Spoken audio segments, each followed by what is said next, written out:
back to Kerbal Space Program, better than starting manned.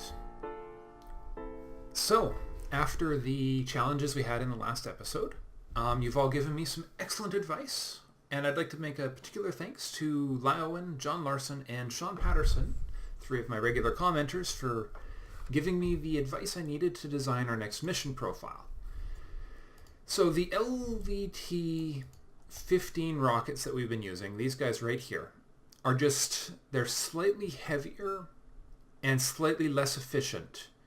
So if you look at the, in particular, the efficiency on the propellant usage, 6.3564, and then on the equivalent engine here, the LVT-15, it weighs a quarter ton less, so 0.25 less, and it is about a 0.2 liter per second usage more efficient in terms of the it's efficient. Plus, of course, it's got an alternator in it, which is just a great little addition. It means less concern about battery power. So we need 90 science to get this tier. We have 41, and crew reports are basically the only source. So we need 2 crew reports to get the technology. And the 2 most obvious and easiest crew reports to get are the Tundra and the ice caps. So that's what we're going to do today. It's the only solution I can see. And I am confident that we can put a Kerbal into orbit here. So let's try that again. This time without the oops. And I will show you the rocket. I want to do a last check on my staging and everything. So, I just can't quite get the parts back on this ship, I don't think. So we're not going to take the risk with a manned mission. So what we have is, oh yeah, and see, this is why I needed one additional stage. There we go. So what we've done is, based on the advice I've received in the comments, I've kept this middle stage as 3 engines, but I've split out the upper stage into a single engine. I'm going to kick these 3 engines off and split out this last one into a 1 engine stage with a fair chunk of fuel in it. I have, note that I've disabled the battery here. So, and actually I'm going to disable the monopropellant because I happen to have RCS thrusters on the sides of this thing, which will actually survive. So it'll give me a little bit of control as I re-enter the atmosphere. I've got an excessively oversized parachute, but why not? That's actually from testing, trying to recover the lower stage, and it just doesn't quite slow down enough. Anyways, I think without further ado, let's get a Kerbal finally into orbit. For realsies this time. And more importantly, it's going to be a polar orbit. It has to be a polar orbit because we have to get that Tundra and ice cap science. It's an absolute necessity. And then in the next episode, I'm already planning the next episode here, we're going to compare basically the design that used the LVT-15 to the same design using the LVT-30 and see if it actually is a successful ship. So, here we go. Jebediah Kerman to orbit in 3, 2, 1. Liftoff. Lovely. Just got to watch the stability on these tall ships. But we are looking pretty good. Oh yeah, see a slight tilt there. Just tipping it back to true. Alright, and we're about to lose the outer engines. So we need to very carefully not blow our engines up. There we go. There we go. That was a close one. It's okay. It's okay. It's still, we managed to maintain most of our speed. We only lost a little tiny bit of our overall momentum there. Or velocity. We only lost a little bit of our velocity. Use the right terminology, Gord. Use the right terminology or I'll get in trouble with my instructor. Flyer's Ed has been an absolute blast, so I've learned a great deal. That texture looks a little odd today. The light texture there. Something has gone a little bit weird with that. Okay, and here we go, stage 2. And we are gaining speed quite nicely with that.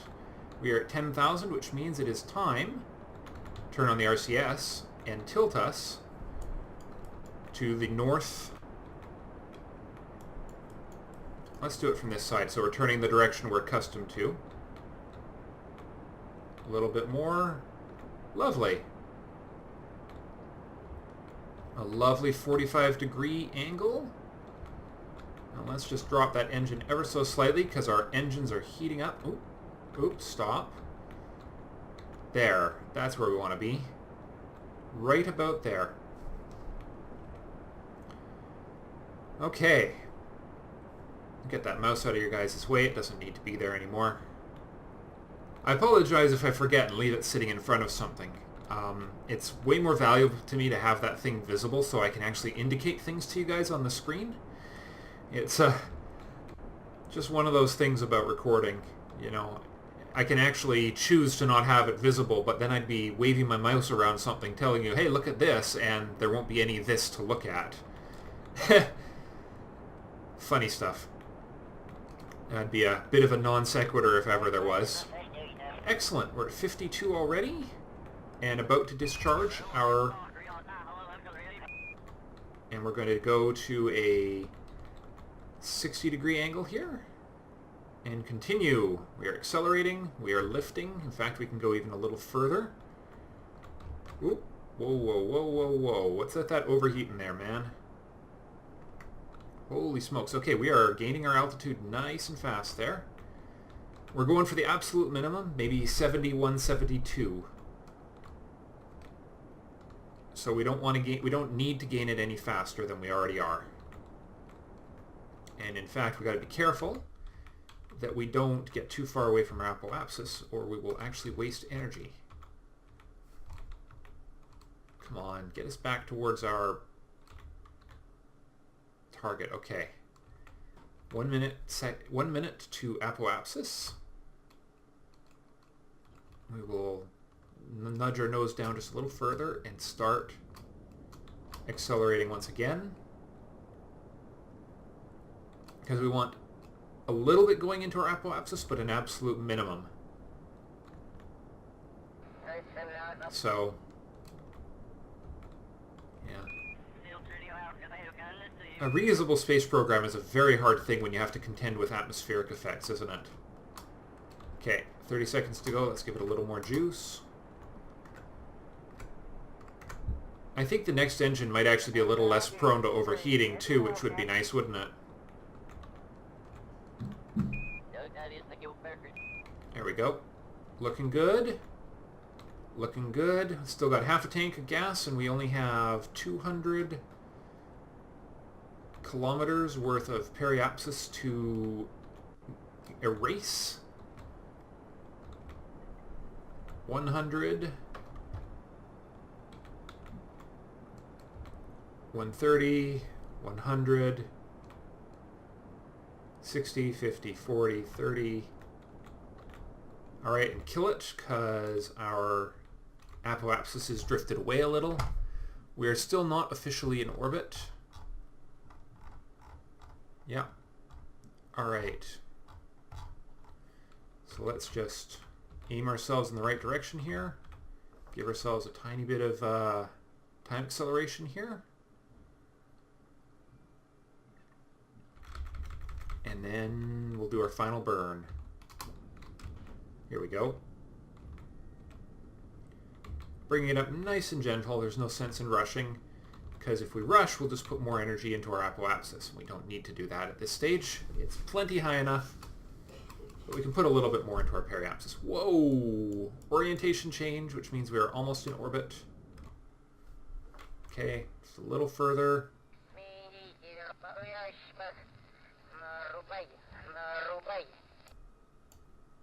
That was those are, I love the sound these guys make.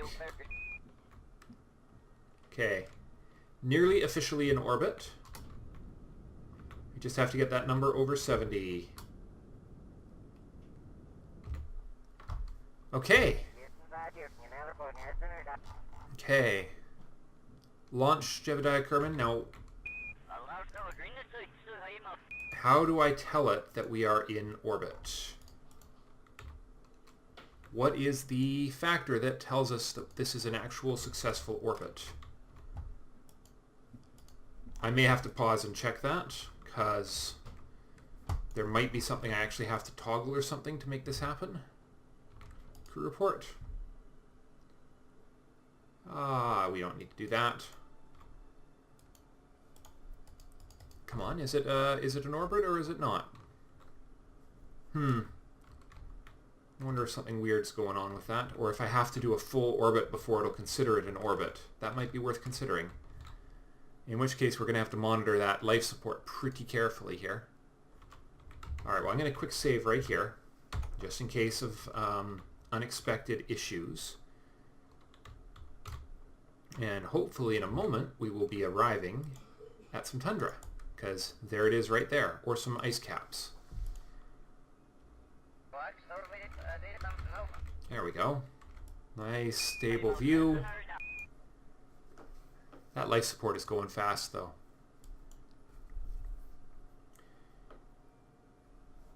Alright. So let's see what we got here. We're low space over water, coming up on what looks like an ice cap.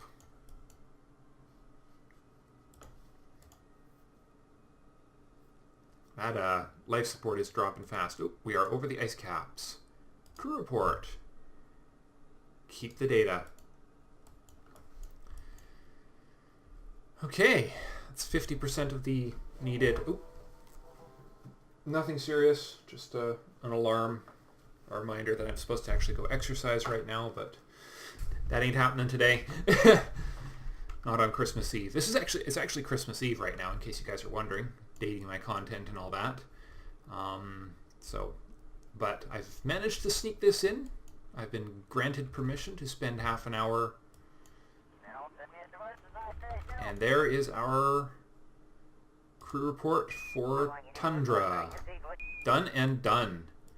Okay, now let me quick save. I'll pause the recording here for a second, and I will be right back when I've figured out if there's something I need to do. Yeah, that graphics mod is definitely glitching right now. I'm going to check to see if there's something I need to do to actually confirm that I've got this guy in orbit. So give me a second and I will be right back. Okay, that was odd. I exited and reloaded my game and it decided everything was a-okay with the contract. So I did do some reading though. You just have to reach orbit. It should auto-detect it. For some reason it didn't. Could have something to do with the issue I had with that that one failed mission that almost completely destroyed my... Yeah, I'm going to have to do something about the graphics here. Something has gone completely wrong with the KSP, the lighting mod. Anyways, okay, with that done, I've got the science. I'm running a little... Well, I got some time. Whoa, okay, yeah, that is wacky. Okay. Since we're here and we've got a guy in orbit, let me just see if I can fix this graphical glitch, because that's pretty bad. It's like having a frigging... Something has gone terribly, terribly wrong. I will be right back. Now this should be a little bit more like it.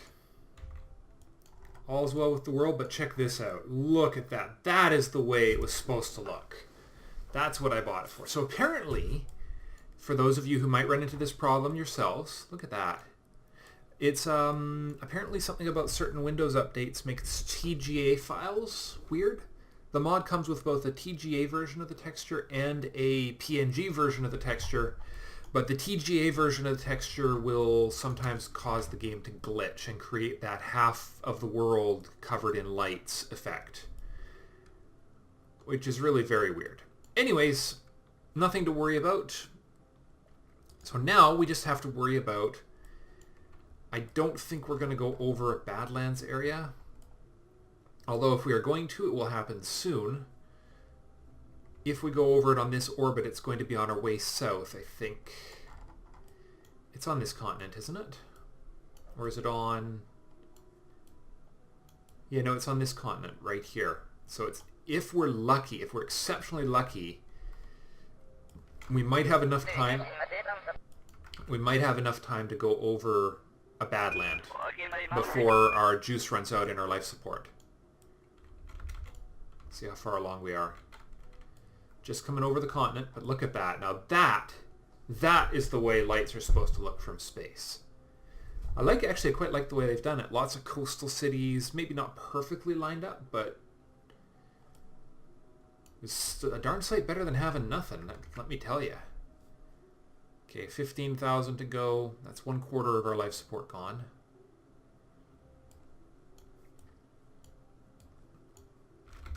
If that could be one right there.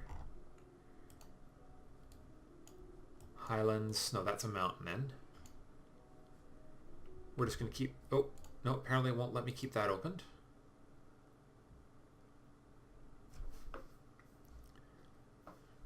Alright, well, we've got some time still. And so we're just going to try. We're going to see if we can get some good fortune on this front. And then we are going to go for a traditional, fairly steep reentry and just worry about...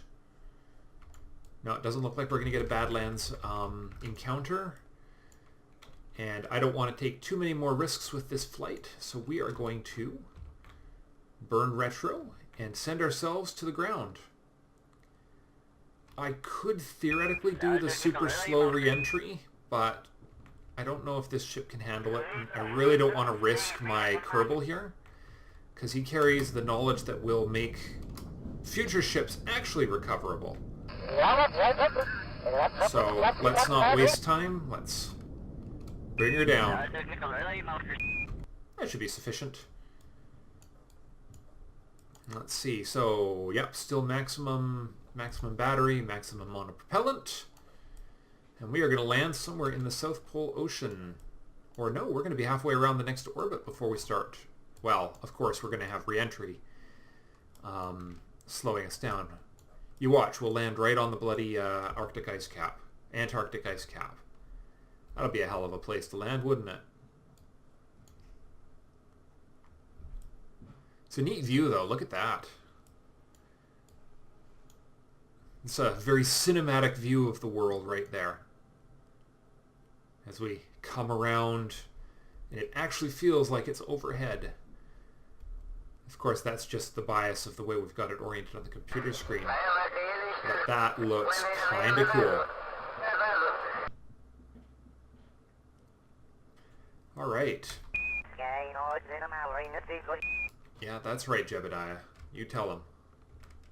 I love Chatterer. It's got such a nice little ambience going on. It's great. Okay. Here we go.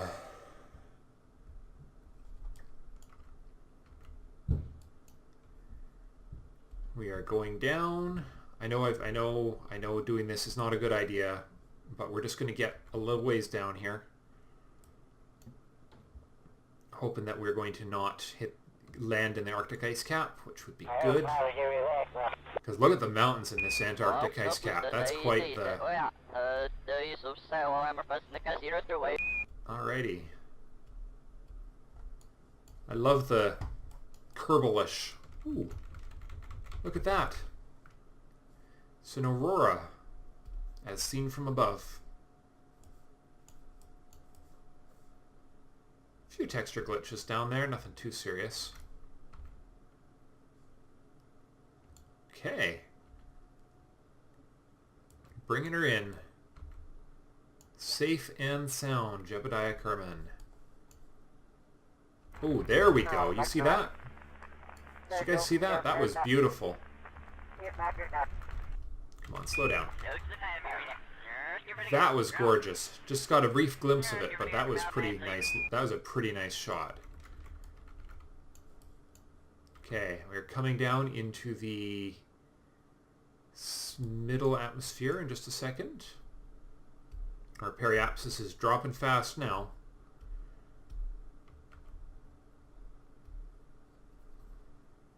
As we continue bringing... Oh. Somebody's panicking. Yeah. Somebody had a panic attack right there, didn't they? I wonder what the minimum speed would be to actually not burn up. I wonder if I could do that with the engine speed I've got left. Well, what the heck, let's try it. Slow her down. Okay. Well, we might as well try. I mean, the worst case scenario, I eject the core and we return like normal. Okay, I'm actually slowing down. My engine is starting to heat up a little, but this is a powered reentry, so it's a little different. Might as well use up some of our RCS. We need to get ready for emergencies though, so we need to turn these back on. Okay. So we wind up coming down steeper but slower in this design. So we're slowing down a whole bunch here right now. Under 2,000 meters per second and dropping. We're at 2,000 meters per second and dropping because we're past the point in the atmosphere where we actually can accelerate. So if we can drop our speed even further, it says here in fine print, we might be able to actually bring this down intact without doing the crazy reentry process. Alright, well there's no sense in saving this fuel for anything. This is the end of the line. It sure doesn't take much to overheat this engine right now. We're just about to hit the point in the atmosphere where things will start burning if I'm going too fast. And this is the point where I use up the remaining engine fuel. Alright, it's as good as it's going to get. I am covering the eject button, because this is the part where it will or will not actually make it. Oh, okay, there goes something. We lost our RCS thrusters on the lower half of the ship. Oh, and the engine is going critical. Oh. Oh. Come on. Oh, it's slow. Yes, we did it! We made it. Now, whether or not we have enough parachute power to actually land this thing is another question entirely. But that is what a powered descent looks like. Just in case you guys were wondering. Now we know. Okay. So yeah, that's the other way we can bring these guys down, is actually refuel, have extra fuel to bring them back to the ground. Okay, and we're going to need to be extra careful. So we need to move that stage right there, and we're going to deploy the parachute by hand. Alright, so we're at 10,000. We're under, I think 300 should be okay. There we go. And we are doing our braking. Ooh, we're going to scoop up a moon. Look at that. Scoop the moon. Heck with going to the moon, let's scoop it up. Take it home with us. Well, I mean, recovering this whole thing is actually it would be a pretty significant coup for this mission. Because I was expecting to come back with the full, all the money used. But if this thing actually survives the way it should, because we're also doing a water landing, which is good news. And we're about to hit full deployment. 600, 7, 6, 5. Boom. Oh, did you see that? It just about pulled right out of the socket there. But that would have just meant hopefully the decoupler there is where it would have snapped from, rather than somewhere else. So even if this thing hits the ground a little too hard, I think we're still going to be okay. How much can we slow it down with RCS thrusters at this stage? Not enough, although we can dump the fuel. Come on, can you dump it any faster? Apparently not. Apparently not. Apparently we're hitting the water at 9.6 meters per second. I hope that's slow enough.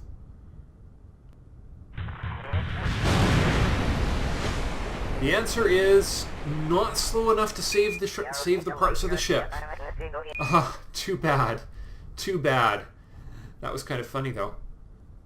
All right, but we got the important part. We've got a live and happy and healthy Jebediah Kerman, in spite of the fact, and a couple extra parts. Well, really just an RCS tank and nothing else, because the rest of the ship exploded on impact.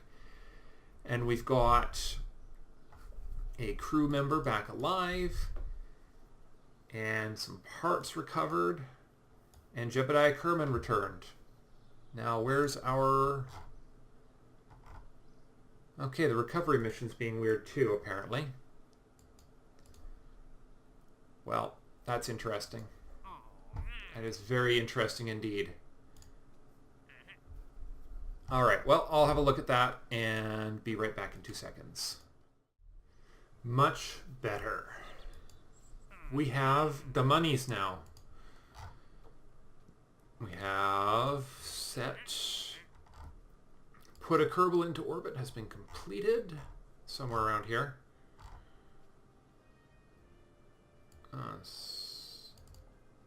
Yeah. So, anyways, something odd going on there. We also have our science. And there it is. Our science. And this is this is what we're getting. We're getting this better engine, and in the next episode, we're going to put it through its paces and see what it can do, earn some money, and get prepared to send a mission to the moon, I think, because I think that's the only place I got science left. I don't have any science left here on Kerbal. So, anyways, thank you all very much for watching, and I will see you in the next episode. Bye for now.